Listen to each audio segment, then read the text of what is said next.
Students, कैसे हो?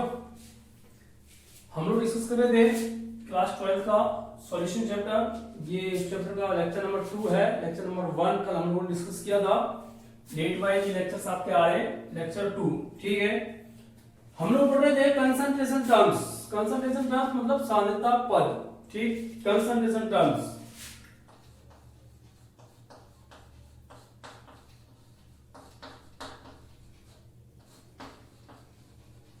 Concentration terms में कल पहली मैंने डिस्कस की थी वेट बाय वेट परसेंटेज या mass percentage.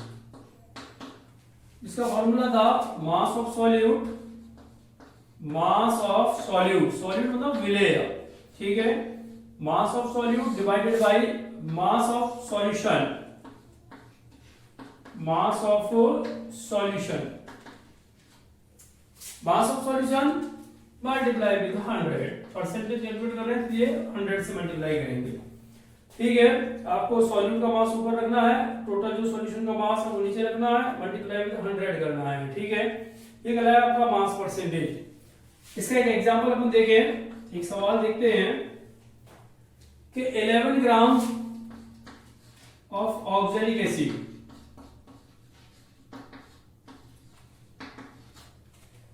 is dissolved in 500 ml of solution,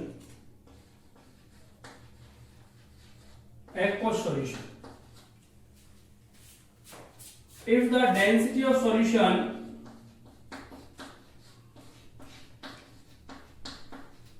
is 1.1 gram per ml,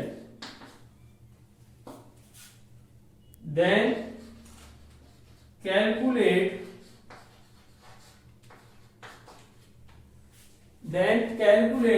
mass percentage of oxalic acid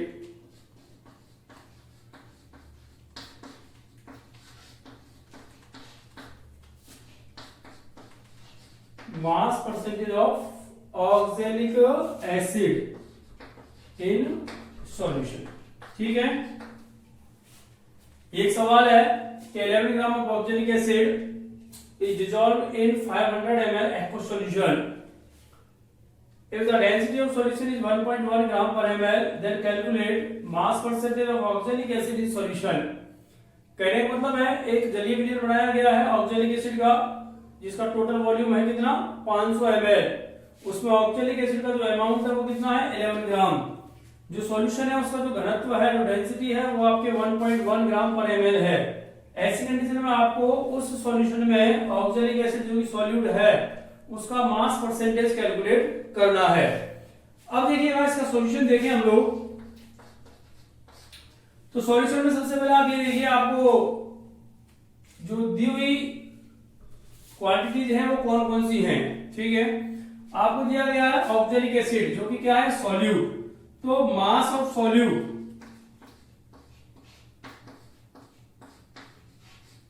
क्या दिया हुआ है 11 ग्राम, ठीक। उसके बाद आपको दिया गया है वॉल्यूम ऑफ सॉल्यूशन, विलयन का आयतन दिया हुआ है, देखिए आप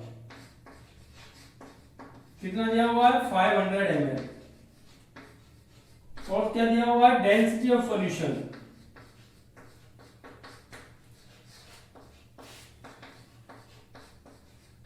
विलयन का घनत्व कितना दिया हुआ है 1.1 ग्राम पर ml, ठीक है भाई।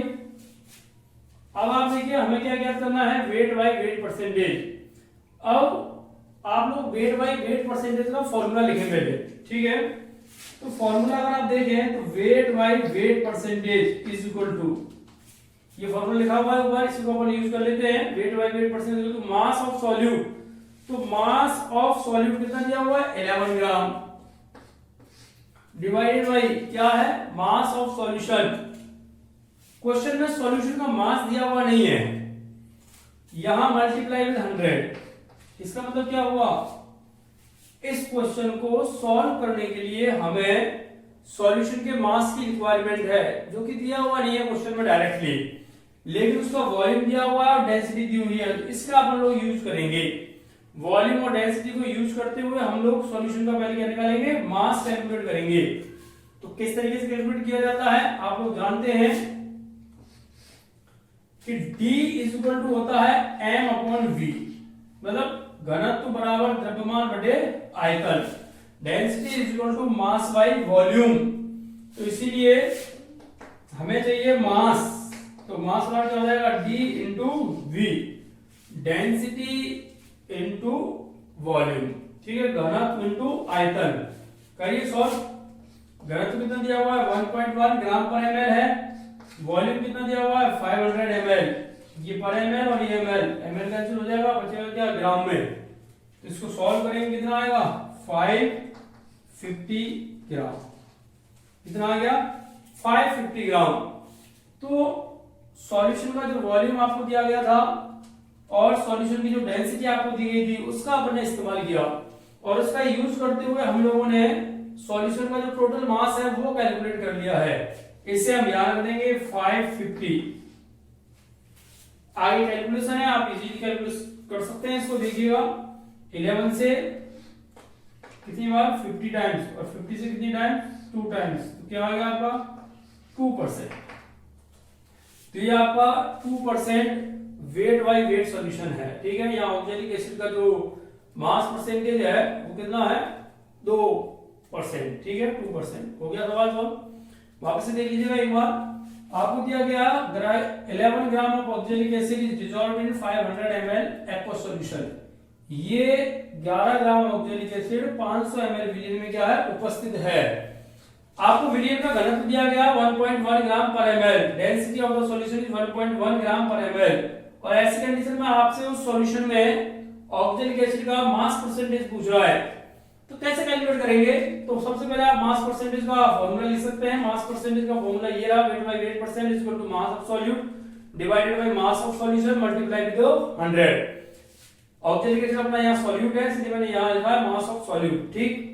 आपको गिवन जो क्वांटिटी है वो क्या है, सॉल्यूट का मास दिया हुआ है 11 ग्राम, वॉल्यूम दिया हुआ है सॉल्यूशन का 500 ml, और डेंसिटी दी हुई है 1.1। डी और वी डेंसिटी और वॉल्यूम का यूज करते हुए मैंने यहाँ सॉल्यूशन का टोटल मास कैलकुलेट किया है, 550 ग्राम आया है। फॉर्मूले में वैल्यू पुट अप कीजिए, क्वेश्चन सॉल्व। ओके, तो ये बड़ा सिंपल सा था आपका वेट बाय वेट परसेंटेज। इसको इस टाइप से क्वेश्चन बनते हैं। एग्जाम में क्वेश्चन कुछ समय इस डाटा को चेंज कर सकता है, इसको कर देगा हाफ, इसे भी हाफ कर देगा, डेंसिटी सेम रहेगी और क्वेश्चंस में आंसर सेम आएगा आपका 2%। इसी तरीके के सवाल आप लोगों से डिस्कस किए जाते हैं। अब नेक्स्ट देखिएगा, नेक्स्ट कंसंट्रेशन टर्म्स डिस्कस करते हैं हम लोग, ठीक है।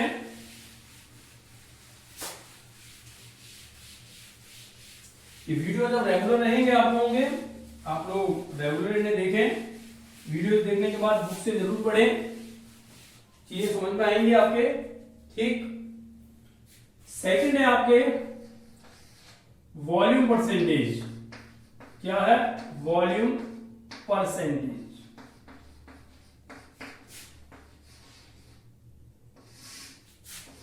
वॉल्यूम बाई वॉल्यूम परसेंटेज, ठीक है। आयतन प्रतिशतता इसको बोल सकते हैं आप, वॉल्यूम परसेंटेज आयतन प्रतिशतता, volume by volume percentage.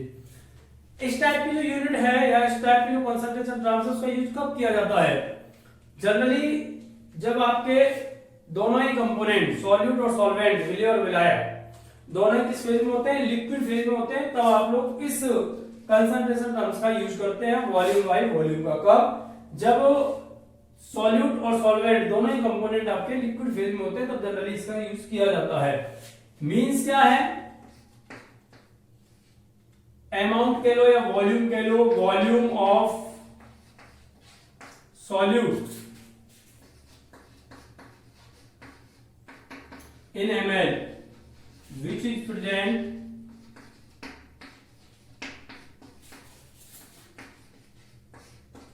in 100 ml of solution।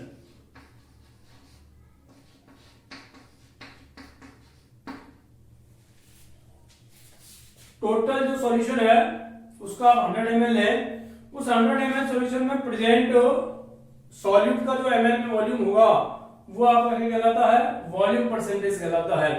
वैसे आप दोनों में से किसी भी कंपोनेंट के लिए कैलकुलेट कर सकते हैं, लेकिन जनरली सॉल्यूट के रेफरेंस में इसको कैलकुलेट किया जाता है। तो 100 ml विलियन में उपस्थित तो विलेय का ml में आयतन या ml में मात्रा क्या कहलाती है, उसका आयतन प्रतिशत कहलाती है, आयतन प्रतिशतता कहलाती है। समझ में आ गई बात आपके? सिंपल सा है कि volume of solute in 100 ml या इन ml which is present in 100 ml of solution, प्रति 100 ml विलियन में उपस्थित विलेय का ml में आयतन क्या कहलाएगा आपका, उसका वॉल्यूम परसेंटेज कहलाएगा। कैलकुलेट करने के लिए आप फॉर्मूला यूज कर सकते हैं, volume by volume percentage is equal to volume of solute, ये ml में लेना है आपको सब कुछ, ठीक है, divided by volume of solvent या सॉल्यूशन यहां, ठीक है, सॉल्यूशन लेना, ये भी ml में लेंगे आप, मल्टीप्लाई विद 100। तो पर 100 ml सॉल्यूशन में प्रेजेंट सॉल्यूट का जो वॉल्यूम होगा वो उसका वॉल्यूम परसेंटेज कहलाएगा। एग्जांपल देखिएगा, जैसे आपको दिया गया है 20% volume by volume ethanol solution,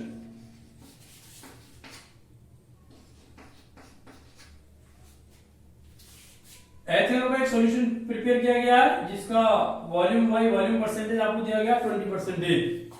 या सॉल्वेंट नहीं दिया हुआ, इसी कंडीशन में आप ध्यान रखना सॉल्वेंट हमेशा वाटर होगा, यहाँ अगर दिया हुआ नहीं है तो 20% volume by volume ethanol solution, it means ethanol आपका यहाँ सॉल्यूट है और वाटर क्या है आपका सॉल्वेंट। तो उस टोटल सॉल्यूशन में वॉल्यूम के अकॉर्डिंग अगर देखा जाए तो 20% क्या होगा उसमें एथेनॉल, तो इट मींस 20 ml एथेनॉल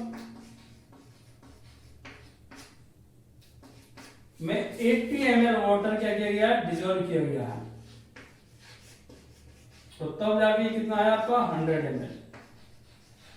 वैसे आगे आप लोग आइडियल और नॉन आइडियल सॉल्यूशन जो पढ़ेंगे तो जानेंगे कि जरूरी नहीं होता कि इन दोनों के वॉल्यूम का इक्वली टोटल वॉल्यूम आए। तो कहने का मतलब ये है कि 20 ml एथेनॉल लें और उसमें वाटर तब तक आपको मिक्स करना है जब तक कि टोटल वॉल्यूम कितना नहीं हो जाए, 100 ml ना हो जाए। 20 ml एथेनॉल लिया गया है सॉल्यूट एज ए सॉल्यूट, और उसमें आप वाटर डिसॉल्व वाटर डाल रहे हैं, वाटर यहाँ पर सॉल्वेंट है, तब तक डालते हैं जब तक कि टोटल वॉल्यूम कितना गेन नहीं हो जाए, आपको 100 ml प्राप्त नहीं हो जाए। तो इस टोटल 100 ml सॉल्यूशन में वॉल्यूम ऑफ सॉल्यूट कितना है 20 ml, कितना है 20 ml। समझ में आ गया? वेट बाय वेट परसेंटेज की तरह है, यहाँ केवल आपको वॉल्यूम यूज करना है और ज्यादातर इसे आप तब यूज करते हैं जब दोनों ही कंपोनेंट आपके लिक्विड फेज में होते हैं, ठीक है।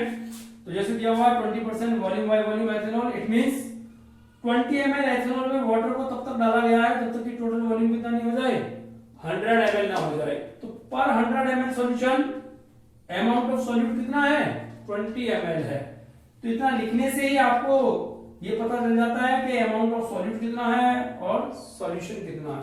ओके, तो ये था आपका सेकंड, जिसको मैंने कहा वॉल्यूम परसेंटेज। अब नेक्स्ट चलते हैं हम लोग number third,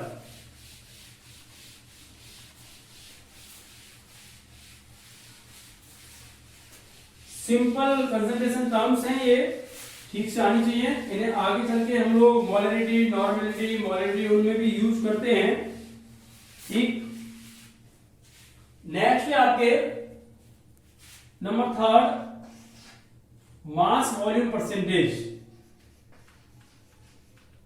mass by volume या मास वॉल्यूम परसेंटेज बोल सकते हैं।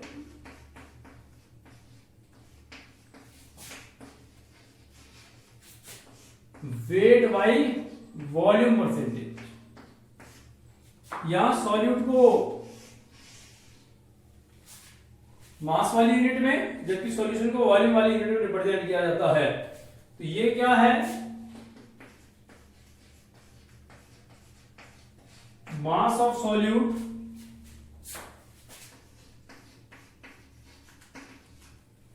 मास of solute in gram, mass of solute in a gram which is present in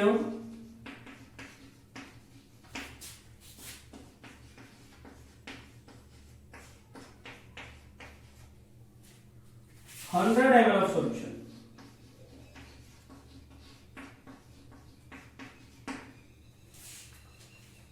कि आप उस सॉल्यूशन का 100 ml ले, ठीक है, तो उस 100 ml सॉल्यूशन में जो सॉल्यूट है उसका ग्राम में कितना अमाउंट है वो उसका वेट बाई वॉल्यूम परसेंटेज कहलाएगा उस सॉल्यूशन में, ठीक।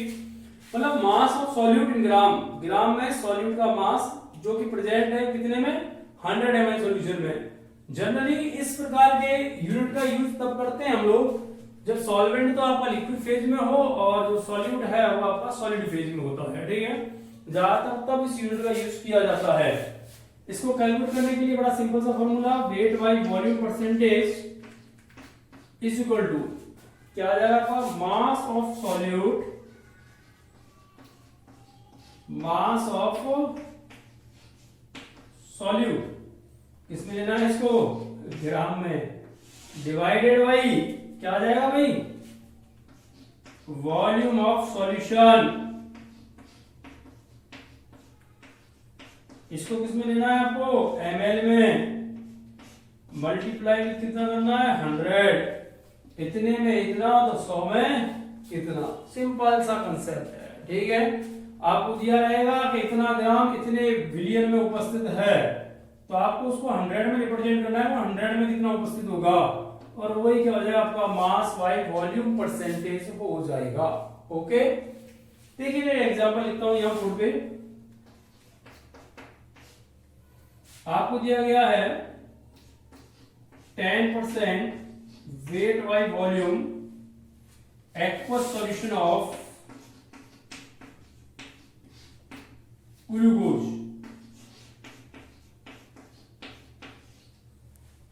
इसका मीन्स क्या है, it means in 100 ml solution 10 gram glucose is present,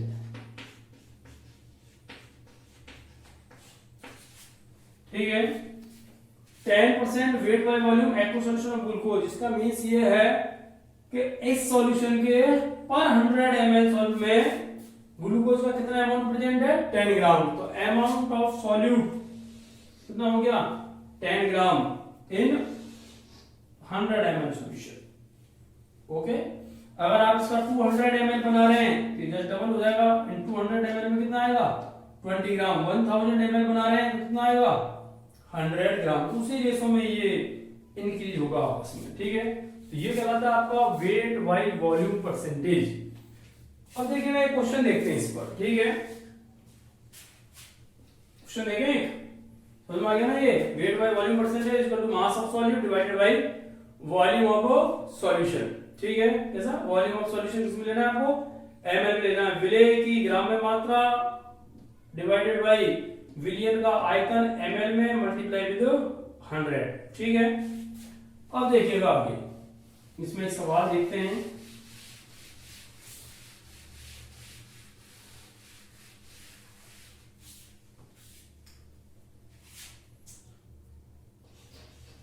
कि आपको 2% वेट बाई वॉल्यूम सांद्रता का NaCl का 500 ml जलीय विलयन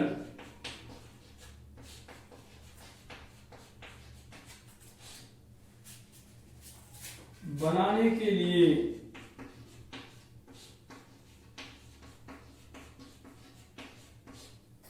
आवश्यक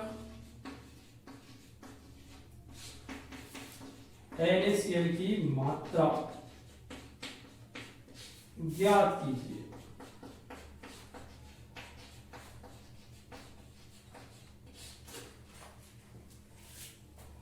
Calculate the amount of NaCl which is required to make 500 ml aqueous solution of 2% weight by volume concentration। मतलब आपको NaCl को वाटर में डिसॉल्व करके 500 ml सॉल्यूशन प्रिपेयर करना है। कंडीशन क्या है, वो जो सॉल्यूशन प्रिपेयर होगा उसकी कंसंट्रेशन क्या होनी चाहिए, 2% वेट बाय वॉल्यूम होनी चाहिए। क्या होना चाहिए, 2% वेट बाय वॉल्यूम कंसंट्रेशन का आपका सॉल्यूशन प्रिपेयर होना चाहिए। तो यहाँ आपको already wait by volume percentage दिया हुआ है, वॉल्यूम ऑफ सॉल्यूशन दिया हुआ है, पूछा क्या है, रिक्वायर्ड अमाउंट ऑफ सॉल्यूट विलेय की ग्राम में आवश्यक मात्रा आपसे पूछ रहा है। तो देखिएगा आपको फॉर्मूला है ये, इस फॉर्मूले को मैं यहाँ यूज कर रहा हूँ डायरेक्ट, ठीक है। Weight by volume percentage is equal to mass of solute divided by volume of solution into 100। Weight by volume percentage कितना दिया हुआ है, 2 दिया हुआ है ना क्वेश्चन में, इज इक्वल टू आगे क्या है, मास ऑफ सॉल्यूट। सॉल्यूट को ना अपना NaCl का मास कैलकुलेट करना है, इसको अपन मान लेते हैं x, क्या मान ले x। वॉल्यूम ऑफ सॉल्यूशन, जो सॉल्यूशन आपको बनाना है उसका वॉल्यूम कितना है 500 ml मल्टीप्लाई विद 100, यही है ना, 100 से 5 टाइम्स, तो x इक्वल टू कितना आ गया 5 into 2 10 ग्राम। तो यहाँ NaCl की जो रिक्वायर्ड अमाउंट है वो कितनी है आपके 10 ग्राम है। आपको 10 ग्राम NaCl लेना पड़ेगा यदि आप 500 ml एक्वा सॉल्यूशन प्रिपेयर करना चाहते हैं जिसकी की कंसंट्रेशन कितनी हो 2% वेट बाय वॉल्यूम हो, तो उसके लिए आपको NaCl के 10 ग्राम की रिक्वायरमेंट होने वाली है। वैसे आफ्टर प्रैक्टिस आप इसे इजी वे में भी कर सकते हैं। 2% मतलब क्या है, 2 ग्राम NaCl उपस्थित है कितने में 100 में, 100 में कितना है 2, तो 500 में कितना होगा 10 होगा ना, तो सिंपली 10 ही आंसर आएगा, है ना। तो इस तरीके के क्वेश्चंस बनते हैं इस टॉपिक में से। तो ये था आपका वॉल्यूम बाय वॉल्यूम परसेंटेज और वेट बाय वॉल्यूम परसेंटेज। उसके अलावा जो कंसंट्रेशन टर्म्स हैं वो हम लोग अगले लेक्चर में डिस्कस करने वाले हैं, ठीक है। थोड़ा थोड़ा पढ़ेंगे अभी ताकि आप रूटीन में आए, ठीक से पढ़े, ठीक है। वीडियोस को लाइक कीजिए और अपने दोस्तों के साथ शेयर कीजिए। सारे टॉपिक्स इसी तरीके से क्रमवाइज चलते रहेंगे, सारे चैप्टर्स अपन को 12th क्लास के डिस्कस करने हैं। एनसीईआरटी प्लस राजस्थान बोर्ड जो हमें एनसीईआरटी सिलेबस अप्लाई है वहां सभी जगह, ठीक है। ओके, आज के लिए इतना काफी है, थैंक यू।